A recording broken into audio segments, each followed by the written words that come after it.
Mapagpalang araw po sa iyo. Tawagin mo na lang po ako sa pangalang Rodel. Ako po ay 42 years old, tubong San Pablo, Laguna, at mahigit 15 taon na po akong nagmamaneho ng van para sa biyaheng San Pablo hanggang Infanta, Quezon. Yung rutang dumadaan sa Mabitak, sa Pililla, sa mga liblib na parte ng Sierra Madre.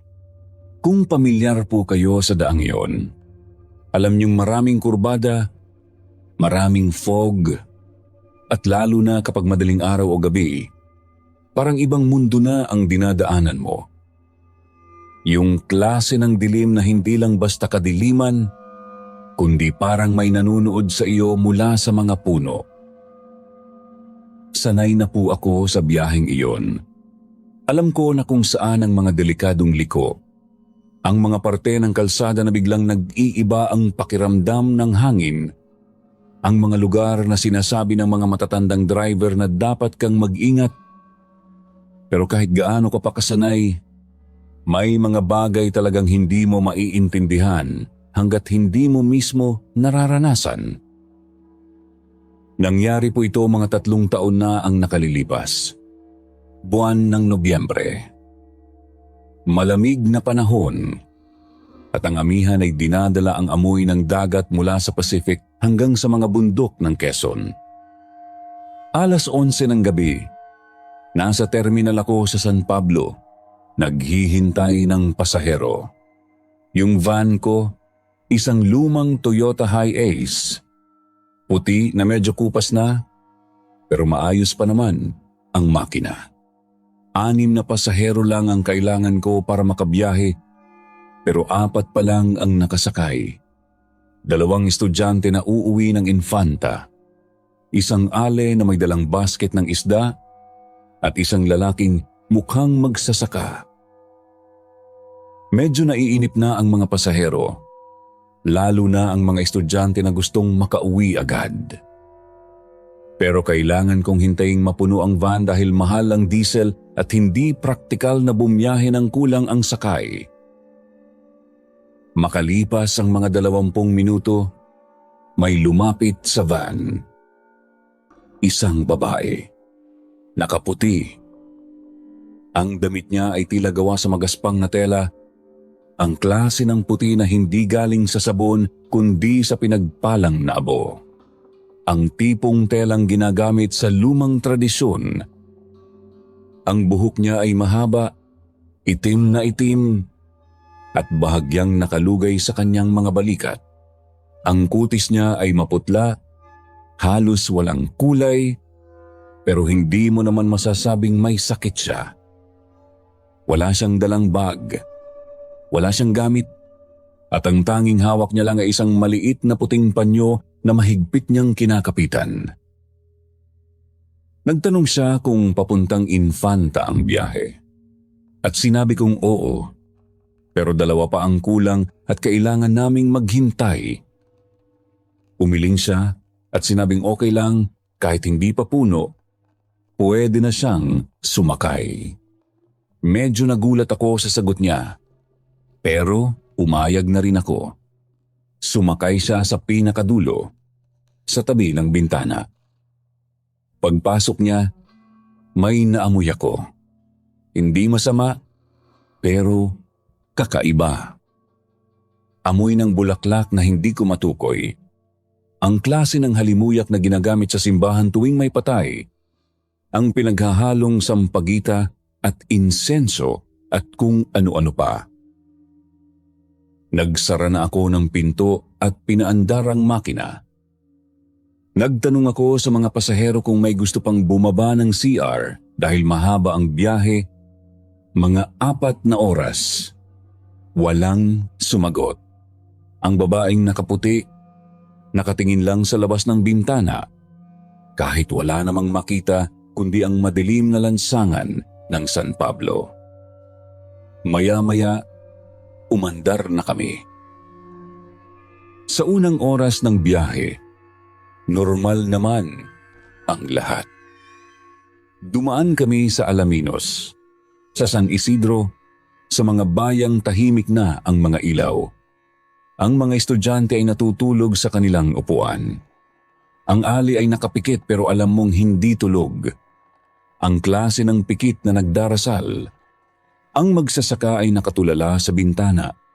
At ang babaeng nakaputi, siya lang ang gising, nakatingin pa rin sa labas, hindi gumagalaw, tila ba isang estatwa. Nang papasok na kami sa mabitak, sa parting paakyat ng bundok, doon ko unang naramdaman ang kakaiba. Biglang bumigat ang manibela, hindi dahil sa sira ang sasakyan. Wala namang problema ang makina o ang gulong. Pero parang may pumipigil ang pakiramdam na may kung anong humahatak pabalik sa van. Parang may dagdag na timbang na hindi mo maintindihan kung saan nanggagaling. Tapos, nagsimulang lumamig ang loob ng van. Hindi ang lamig ng aircon, naka-off iyon dahil malamig naman sa labas. Ibang klase ng lamig iyon. Ang lamig na tumatagos sa buto, ang klase ng ginaw na nararamdaman mo kapag nasa loob ka ng simbahan ng madaling araw o kapag bumibisita ka sa puntod ng isang mahal sa buhay. Isang estudyante ang nagising at nagtanong kung bakit ang lamig. Sinagot ko na baka galing sa bundok ang hangin. Pinipilit maging kalmado, pero alam ko sa sarili ko, hindi iyon ordinaryong lamig. Pagtingin ko sa rearview mirror, nakita ko ang babaeng nakaputi.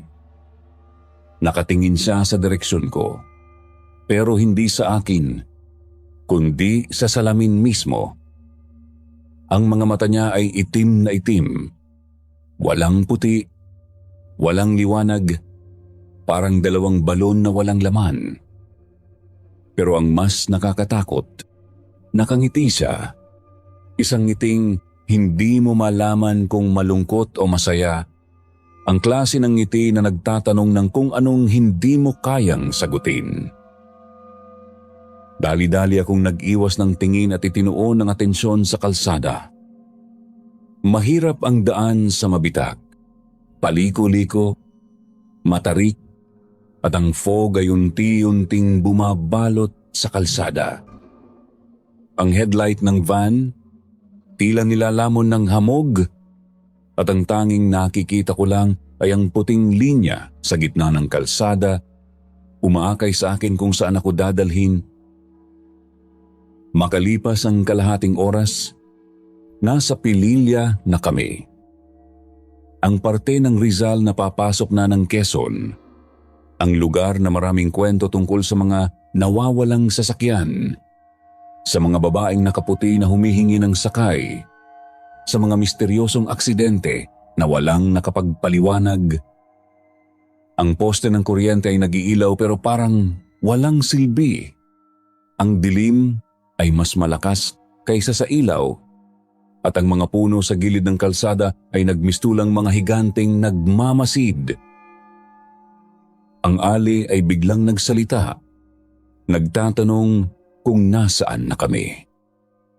Sinabi kong nasa Pililla na, malapit na sa border ng Quezon.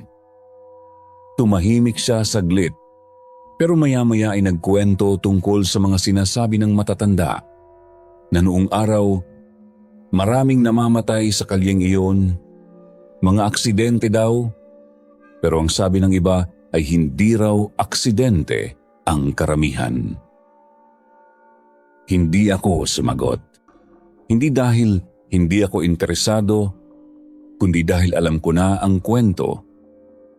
Alam ng lahat ng driver ng van sa rutang ito ang kwento ni Maria, ang babaeng namatay sa isang aksidente noong dekada 80, noong panahon na marami pang kagubatan sa paligid at wala pang masyadong ilaw.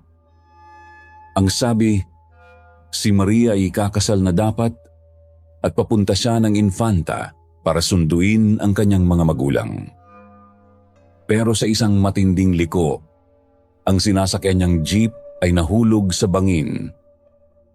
Lahat ng sakay ay namatay, maliban sa driver. Pero nabaliw naman daw ito matapos ang insidente. Palaging sinasabi na may babaeng nakaputi na humihingi ng sakay. Ang sabi ng mga nakakatanda, si Maria daw ay hindi pa rin umaalis sa kalyeng ito. Sa gabi, siya raw ay naghahanap ng masasakyan, umaasang makakarating sa kanyang kasal, sa kanyang buhay na hindi natuloy. Ang mga driver na nakakita sa kanya ay sinasabing humihinto siya sa pinakamalapit na terminal at sumasakay, pero hindi na siya bumababa kailanman. Nang marating namin ang boundary ng Laguna at Quezon, sa mismong tulay na naghihiwalay sa dalawang probinsya, biglang umilaw ang warning light ng van. Check engine. Umara ako sa gilid sa isang maliit na waiting shed na sira-sira na. Sinabi ko sa mga pasahero na titingnan ko muna ang makina. Bumaba ako, binuksan ang hood at sinuri ang makina. Wala namang problema. Ang langis ay sapat, ang tubig ay puno, ang mga wiring ay maayos. Pero pagbalik ko sa driver's seat, napansin kong wala na ang babaeng nakaputi. Nagtanong ako sa mga pasahero kung nasaan siya. Nagtinginan silang apat. At sabay-sabay nilang sinabi na wala raw sumakay na babaeng nakaputi. Apat lang daw talaga sila mula pa sa terminal. Tumindig ang balahibo ko sa batok. Sinabi nilang apat lang talaga kaming lahat mula pa noong umalis kami ng San Pablo. Tumingin ako sa rear view mirror. Sa upuan kung saan dapat nakaupo ang babae, may naiwan siyang isang bagay. Ang puting panyo na hawak-hawak niya. Pero nang tingnan ko ng mas malapitan, nang bumaba ako at binuksan ang pinto sa likod, wala na ito. Ang tanging naiwan lang ay ang amoy ng sampagita at insenso. At ang ginaw na hindi nawawala kahit mainit na ang makina. Mula noon, tuwing bumabiyahe ako ng gabi sa rutang iyon, may kakaibang pakiramdam na akong dala. Minsan, sa gitna ng biyahe, may naamoy akong bulaklak na hindi ko matukoy. Minsan naman, sa rear view mirror, may nakikita akong puting tela sa pinakadulo ng van. Pero paglingon ko, wala naman. Ang sabi ng isang matandang driver na aking nakausap, si Maria daw ay patuloy pa ring naghahanap ng kanyang kasal. At ang van ko raw ay isa sa mga napili niyang sakyan. Hindi ko alam kung bakit ako. Marahil dahil puti ang van ko, marahil dahil sa gabing iyon ako ang huling bumiyahe. Pero ang alam ko, hanggat hindi siya nakakarating sa kanyang paroroonan, patuloy siyang sasakay. At patuloy akong magmamaneho. Hindi alam kung sino o ano na talaga ang aking mga pasahero. Mapagpalang araw po sa iyo, Sir El. Tawagin mo na lang po ako sa pangalang Lenye. Ako po ay 35 years old. Isang public school teacher sa Sariaya, Quezon. Pero ang aking tunay na tahanan ay nasa baryo ng Kinatakutan sa Lopez, Quezon. Opo, totoong pangalan po iyan ng baryo namin. Kinatakutan.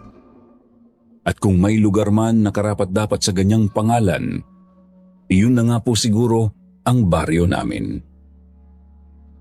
Tuwing Biyernes ng hapon, ako po ay sumasakay ng van mula sa Riyaya papuntang Lopez para umuwi sa aking pamilya.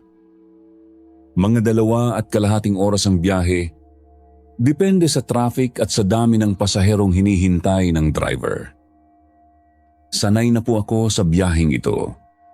Sa mga palayan ng Sariaya, sa mga niyugan ng Atimonan, at sa mga masukal na bahagi ng Bantayog na talaga namang nakakatakot daanan kapag gabi na. Pero itong karanasang ikukwento ko sa inyo ay hindi nangyari sa Bantayog. Nangyari ito sa isang maliit na kalsada sa may paanan ng bundok Banahaw, sa isang lugar na tahimik at payapa kung titingnan sa araw, pero ibang-iba ang anyo kapag sumapit ang dilim. Isang Biyernes ng hapon, bandang 5:00, nakasakay ako sa isang van. Puno ito, 14 na pasahero at ang driver. Nasa gitnang bahagi ako sa tabi ng bintana at sa katabi ko naman ay isang matandang babae na may dalang malaking bayong na puno ng kung ano-anong gulay. Ang amoy sa loob ng van ay halo-halong pawis, tabako at katol. Ang tipikal na amoy ng pampasaherong sasakyan sa probinsya. Ang driver ay isang lalaking mga 50 anyos, may bigote at nakasuot ng puting sando na medyo naninilaw na sa katagalan. Ang pangalan niya ay Mang Karding at kilala na siya sa mga regular na pasahero dahil sa kanyang pagiging maingat magmaneho at sa kanyang mga kwento tungkol sa mga kababalaghan sa daan. Noong araw na iyon, tahimik lang siya. Walang kwento, walang radyo, taming ang ugong ng makina at ang paminsan-minsang pagbusina niya sa mga kurbada. Nang makalampas kami ng Atimonan at pumasok na sa boundary ng Lopez, biglang umulan. Hindi ang ordinaryong ulan. Ang parang biglang bumuhos ang langit. Ang klase ng ulan na parang may ibubuhos na galit. Ang mga wiper ng van ay hindi makasabay at ang kalsada ay unti-unting nagiging madulas at maputik. Nagpaalam si Mang Karding sa mga pasahero na dahan-dahan lang ang takbo dahil malakas ang ulan at baka may masalubong na problema. Tumango naman ang karamihan. Ang matandang babae sa tabi ko ay nagdarasal ng tahimik. Paulit-ulit na binubulong ang Aba Ginoong Maria habang hawak ang kanyang rosaryo. Makalipas ang halos kalahating oras, bumagal ang van. May nakita kaming isang maliit na kubo sa gilid ng kalsada at sa tabi nito ay isang lalaking nakatayo. Mga 50 anyos, nakasuot ng kupas na polo at may dalang flashlight. Sa tabi niya ay may karatulang gawa sa kahoy na may nakasulat na SLO down, checkpoint. Parang checkpoint sa unahan, pero hindi ito ang karaniwang checkpoint ng pulis. Kakaiba ang pakiramdam. Pinahinto ni Mang Karding ang van at nagpakilala sa lalaki. Routine check lang daw, ayon sa lalaki. Ilang pasahero raw ang sakay?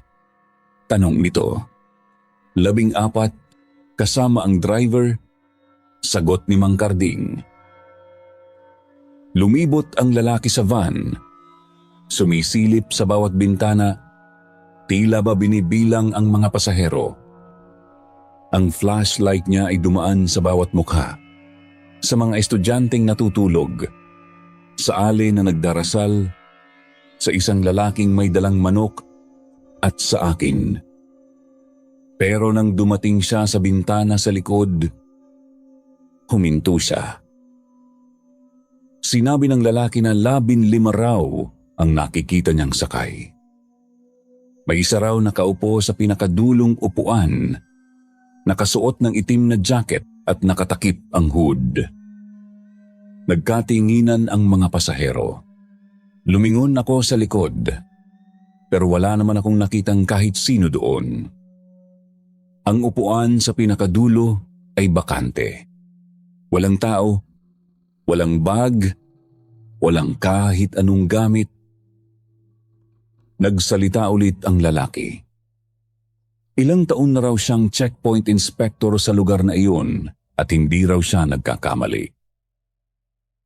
Mayroon daw kaming 15 pasahero at ang isa sa mga iyon ay hindi raw dapat naroroon. Biglang nag-brownout ang loob ng van. Hindi ang ilaw, kundi ang pakiramdam. Parang may sumipsip ng lahat ng init, lahat ng ingay, lahat ng buhay sa loob ng sasakyan. Ang ugong ng makina ay naging malayong alingaw-ngaw. Ang ulan sa bubong ay naging malambot na kaluskos. At ang mga bulong ng pasahero ay nawala. Nagpatuloy ang lalaki sa pagsasalita. Kung mayroon daw kaming hindi kilalang pasahero, wag na raw kaming magpatuloy sa biyahe. Mas mabuti raw na bumaba na at maghangap ng matutuluyan dahil delikado ang daan sa unahan. Pero si Mang Karding, dahil na rin siguro sa pressure at sa gustong makauwi agad, ay umiling. Nagpasalamat siya sa paalala pero iginiit na 14 lang talaga kami. Tumabi ang lalaki, pero bago kami tuluyang makaalis, may huli siyang sinabi na kung sino man ang nakita niya sa likod, hindi raw iyon bumaba ng van at kasama pa rin daw namin ito. At umandar na kami. Sa mga sumunod na minuto, walang nagsasalita sa loob ng van. Ang katahimikan ay mas malakas kaysa sa ugong ng makina, mas mabigat kaysa sa ambon ng ulan. Paminsan-minsan, sumusulyap ako sa likod, sa direksyon ng bakanting upuan. Wala pa rin namang tao. Pero may kakaiba. Ang hangin sa loob ng van ay unti-unting bumabaho. Hindi amoy ng basura o patay na hayop. Iba ito. Amoy ng lupa pagkatapos ng ulan, pero hinaluan ng tamis. Ang klase ng tamis na sumisikip sa dibdib mo. Ang klase ng amoy na nararamdaman mo sa sementeryo sa unang araw ng Nobyembre. Nagbulungan kami ng matandang babae sa tabi ko. Sinabi niyang alam niya ang amoy na iyon. Amoy daw ng hindi mapakaling kaluluwa. Hindi na ako nagtanong pa. Pinilit kong matulog. Pero hindi ko magawa. Sa bawat pikit ko, may naririnig akong bulong. Hindi mula sa mga pasahero, kundi mula sa direksyon ng bakanting upuan. Mga salitang hindi ko maintindihan, isang wikang hindi ko alam, pero ang tono ay malungkot, desperado, nagmamakaawa. Makalipas ang 1 oras, nakarating kami sa bayan ng Lopez. Isa-isa nang bumaba ang mga pasahero. Ang ale sa tabi ko, ang estudyante, ang lalaking may manok. Hanggang sa ako na lang at si Mang Karding ang natira. Nagpaalam na rin ako sa kanya. Sa may palengke na bababaan ko para mag-tricycle papuntang Kinatakutan. Pero bago ako tuluyang bumaba, nilapitan ko siya at tinanong kung sa tingin niya ay totoo ang sinabi ng inspektor. Tumingin siya sa akin at sa unang pagkakataon, nakita ko ang takot sa kanyang mga mata. Ikinuwento niya sa akin na 14 na taon na siyang nagmamaneho ng van sa rutang iyon. At sa loob ng panahong iyon, may 7 beses na raw siyang nakarinig ng ganoong babala mula sa checkpoint na iyon. Naguguluhan akong nagtanong kung ano ang ibig niyang sabihin. At doon niya inilahad ang kwento na ang lalaki sa checkpoint ay hindi tunay na inspektor dahil 40 taon na raw itong patay. Noong 1984, Ayon kay Mang Karding, may isang van na galing ng Lopez, papuntang Atimonan, na nahulog sa bangin sa may paanan ng Banahaw. 14 ang sakay, kabilang ang driver, at 14 ang namatay. Pero mayroong panlabinlima. Ang inspektor na nagbabala sa kanila na huwag tumuloy dahil may bagyo. Nakaligtas siya, pero nabaliw sa guilt, at makalipas ang 1 taon, nagbigti ito sa mismong checkpoint na iyon. Simula noon, tuwing bumabagyo o malakas ang ulan, nagpapakita raw siya sa mga dumadaang van para bigyan ng babala. Tinawanan ko sana, pero hindi ko magawa dahil sa bigat ng kanyang sinabi. Kaya tinanong ko siya, bakit niya tinuloy ang biyahe kung alam niyang totoo ang babala? Ngumiti si Mang Karding, at ang ngiting iyon ay puno ng isang bagay na hindi ko maintindihan. Hindi lungkot, hindi takot, kundi isang malalim na pagtanggap. Ikinuwento niya na ang van na minamaneho niya ay ang mismong van na dapat sana ay nasawi noong 1984. Pero naibenta raw ito sa iba bago mangyari ang aksidente. At sa bawat taon, ayon sa kanya, may isang gabing bumabalik ang isa sa mga pasaherong namatay. Sumasakay ito sa pinakadulong upuan, umaasang makakauwi sa kanyang pamilya. Ang trabaho raw niya ay hindi lang maghatid ng pasahero. Ang trabaho niya ay bigyan ito ng sakay. Hanggang sa makauwi ito, hindi na ako nakaimik. Bumayan ako ng van at habang naglalakad palayo, napalingon ako sa likod. Sa bintana ng van, sa pinakadulong upuan, may nakita akong figura. Isang tao, nakasuot ng itim na jacket, nakatakip ang hood. At sa isang saglit, bago tuluyang nawala ang van sa dilim, tila ba tumango ito sa akin. Hanggang ngayon, tuwing sumasakay ako ng van sa rutang iyon, hindi ko maiwasang mapatingin sa pinakadulong upuan. At tuwing umuulan, tuwing malamig ang hangin at may amoy ng lupa pagkatapos ng bagyo, naaalala ko ang mga salita ni Mang Karding. Ang van ay hindi lang sasakyan. Minsan, ito ay nagiging tulay sa pagitan ng mundo ng mga buhay at ng mga hindi pa handang umalis. Mapagpalang araw po sa iyo. Tawagin mo na lang po ako sa pangalang Jerome. Ako po ay 28 years old, isang utility worker sa Los Baños, Laguna, at tuwing Sabado ay umuuwi po ako sa aking pamilya sa Liliw, Laguna. Ang bayang kilala sa mga tsinelas, sa lamig ng simoy, at sa mga kwento ng engkanto sa paanan ng bundok Banahaw. Ang biyahe ko po ay mula Los Baños hanggang Liliw, at ang ruta ko ay dumadaan sa Kalawan.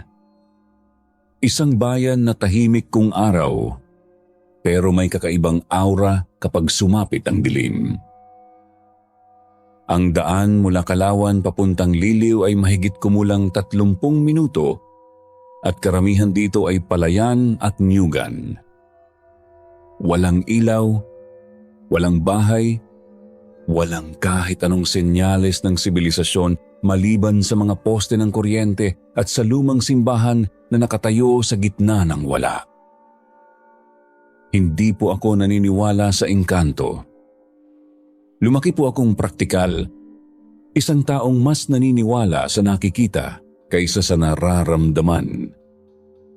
Pero itong karanasang ikukwento ko sa inyo ay nagpabago ng lahat ng paniniwala ko. At hanggang ngayon, tuwing dumadaan ako sa Kalawan, Hindi ko maiwasang mapalingon sa lumang simbahan na iyon at magtaka kung ano pa ba ang nakatira sa mga anino sa loob nito. Nangyari ito noong isang taon, buwan ng Mayo. Mainit ang panahon at ang biyahe mula Los Baños ay karaniwan lang. Maraming pasahero, maraming traffic, at ang amoy ng pawis at init ay bumabalot sa loob ng van. Umupo ako sa may bintana, sa bandang gitna, at sa tabi ko ay isang estudyanteng babae na halatang pagod mula sa klase. Ang driver ay isang matandang lalaki, mga 60 anyos, may puting buhok at makapal na salamin. Ang pangalan niya ay Mang Elyong at kilala siya bilang isa sa pinakamatandang driver ng van sa rutang Los Baños Liliw. Tahimik lang siya habang nagmamaneho, pero alam mo sa mga mata niya na marami na siyang naranasan at marami na rin siyang nakita. Nagsimula ang biyahe sa karaniwang paraan. Inanunsyo ni Mang Elyong ang ruta at ang mga babaan. Los Baños hanggang Liliw, at kung may bababa ng Kalawan ay magsabi lang. Wala namang sumagot. Karamihan sa mga pasahero ay diretso hanggang Liliw o Nagkarlan. Nang umandar na kami, sinubukan kong matulog. Mahaba-haba rin ang biyahe at gusto kong magpahinga bago dumating sa bahay. Ngunit nang makalampas kami ng Kalawan poblasyon at pumasok na sa mahaba at madilim na kalsada patungong Liliw, bigla akong ginising ng isang kakaibang pakiramdam. Hindi ito ingay, hindi ito galaw. Ito ay amoy. Amoy ng bulaklak. Ang klase ng bulaklak na ginagamit sa altar ng simbahan tuwing Mayo. Ang tawag dito ay Flores de Mayo, ang pag-aalay ng mga bulaklak sa Birheng Maria. Pero kakaiba dahil nasa loob kami ng van at wala namang nagdadala ng bulaklak sa amin. Nagbulungan kami ng estudyanteng katabi ko. Pareho naming napansin ang amoy, mabango, parang sampagita. Pero ang amoy ay hindi lang sampagita. May halong insenso, ang klase ng insenso na ginagamit sa misa tuwing may espesyal na okasyon. At sa ilalim ng tamis na iyon, may iba pang amoy. Amoy ng lupa, ng lumot, ng isang bagay na matagal nang nakatago. Lumingon ako kay Mang Elyong. Sa rearview mirror, nakita kong nakatingin siya sa akin. At sa mga mata niya, may kung anong ekspresyon na nagpahinto ng aking paghinga. Isang pinaghalong babala at takot at isang bagay na hindi ko maipaliwanag. Nagsalita si Mang Elyong sa lahat. Nagpaalam siyang dadaan daw kami sa may lumang simbahan at may bilin siya. Diretso lang daw ang tingin. Huwag daw lilingon sa kaliwa. Isang alay sa harapan ang nagtanong kung bakit at ang sagot ni Mang Elyong ay simple lang. Pamahiin daw ng mga driver sa Kalawan na bawal tumingin sa lumang simbahan kapag dadaan, lalo na kapag hapon o gabi. Hindi na nagtanong pa ang ale, pero ako, bilang isang taong hindi naniniwala sa pamahiin, ay na-curious. Habang papalapit kami sa lumang simbahan, isang gusaling gawa sa adobe, lumot-lumot na ang dingding at ang kampana nito ay wala ng tunog. Hindi ko napigilang sumilip sa bintana. At doon ko nakita ang figura. Isang babae, nakatayo sa tapat ng lumang simbahan sa ilalim ng isang malaking puno ng acacia. Nakasuot siya ng puting damit, mahaba at umaabot sa kanyang mga paa, tila isang damit na isinusuot sa kasal o sa isang seremonya ng pag-aalay. Ang buhok niya ay mahaba, itim na itim, at nakalugay sa kanyang mga balikat. Pero ang pinakakakaiba sa kanya ay ang kanyang mukha. Maputi, halos walang kulay, at ang kanyang mga mata ay nakapikit. Ngunit nakangiti siya. At sa isang saglit, habang dumadaan ang van namin, tila ba bumuka ang kanyang mga labi at may binulong na isang salita. Hindi ko narinig, pero alam ko sa aking puso, tinawag niya ang pangalan ko. Ang pangalan ko, binulong sa isang paraang hindi ko dapat marinig pero narinig ko. Nanginginig ako. Iniwas ko agad ang tingin at sinubukang kumalma. Sinabi ko sa sarili kong imahinasyon ko lang iyon. Pagod lang ako, guni-guni lang. Ngunit nang sumulyap ako sa bintana ng van, sa refleksyon nito, nakita ko ang isang bagay na nagpahinto ng aking puso. Ang babaeng nakaputi ay wala na sa tapat ng simbahan. Siya ay nasa loob ng van. Nakaupo siya sa pinakadulong upuan, direkta sa likod ko. Ang kanyang refleksyon sa bintana ay malinaw. Ang kanyang puting damit, ang iyang mahabang buhok, ang kanyang maputlang mukha. At ang kanyang mga mata, ngayon ay dilat na dilat at nakatitig sa akin ng diretso. Ang estudyanteng katabi ko ay napansin ang itsura ko at nagtanong kung okay lang ako. Napansin niyang ang putla ko raw. Hindi ako nakasagot. Pinilit kong huminga ng normal. Pero ang katotohanan ay nanginginig na ang aking mga kamay. At ang pawis ko ay malamig.